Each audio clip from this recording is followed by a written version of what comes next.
केवल वही आदमी ब्रिलियंट कहलाता है जो तब भी एवरेज काम कर सके जब उसके आसपास के सभी लोग अपना दिमाग गवा रहे हों।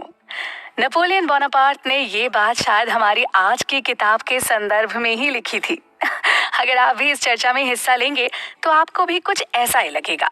नमस्कार दोस्तों, मेरा नाम है पल्लवी भारती और मैं एक बार फिर आपके समक्ष हूँ एक नई किताब और इससे मिलने वाले भरपूर ज्ञान को लेकर।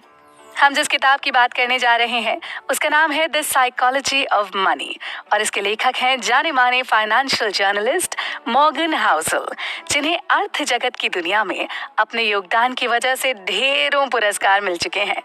इनकी लिखी इस किताब को पढ़कर अब तक लाखों लोगों को फायदा हुआ है। आइए जानते हैं क्या है वो स्किल्स जिन्हें हासिल कर हम अपने पैसों का सही उपयोग कर सकें और अपनी फाइनेंशियल सिचुएशन को लगातार बेहतर बना सकें। देखिए, यहाँ एक छोटी सी बात समझना जरूरी है और वो ये कि पैसों के मामले में ना सक्सेसफुल होने के लिए जरूरी नहीं कि आप क्या और कितना जानते हैं, बल्कि जरूरी ये है कि उस जानकारी को ना आप यूज कैसे करते हैं, उसका कैसे लाभ उठाते हैं। इसे थ्योरी के रूप में सीखना सिखाना मुश्किल है, यहाँ तक कि कई स्मार्ट लोग भी इसे आसानी से समझ नहीं पाते। रुपए पैसे का इन्वेस्टमेंट, सही जगह और सही समय पर उसका इस्तेमाल, बिजनेस डिसीजंस, ये सब जब स्कूल में हमें गणित और इकोनॉमिक्स के आधार पर पढ़ाया जाता था तो उसकी शक्ल कुछ और होती थी, जबकि असल जीवन में हमें डेटा, रिसर्च और सूत्रों से कुछ और ही पता चलता है। हम जान पाते हैं कि वास्तव में हमें क्या करना है ना। रियल वर्ल्ड में लोग स्प्रेडशीट पर फाइनेंशियल डिसीजंस नहीं लेते हैं। वो उन्हें खाने की मेज पर, अपने काम करने की जगह पर या अपने ड्राइंग रूम में प्लान बनाते हैं, जहां व्यक्तिगत इतिहास, यूनिक अप्रोच और पास्ट इंसेंटिव्स को एक साथ मिला दिया जाता है।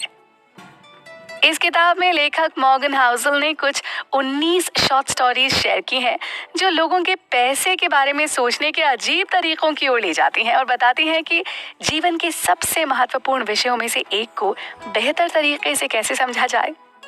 अच्छा, शर्लक होम्स का एक मशहूर कोट है, दुनिया स्पष्ट चीजों से भरी है जिसे कोई भी कभी भी नहीं देखता है।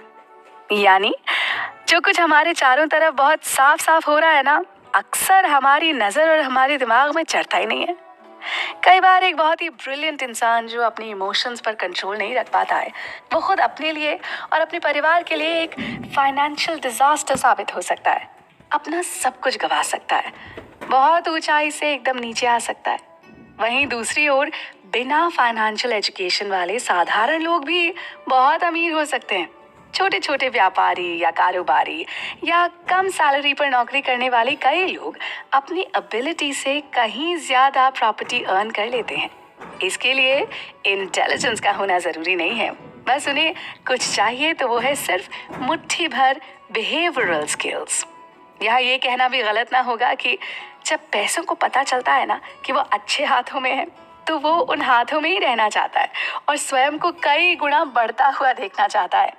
मुझे किसी और किताब में पढ़े हुए कुछ वाक्य याद आ रहे हैं जिसमें कहा गया था कि पैसे के ना कान होते हैं, आप उससे जो कहते हैं उससे सावधान रहें और सावधान रहें कि आप इसके बारे में क्या कहते हैं, क्योंकि पैसा आपके प्रति बिल्कुल वैसा ही व्यवहार करेगा जैसा आप उससे कहते हैं और जैसा कि आप उसके बारे में महसूस करते हैं।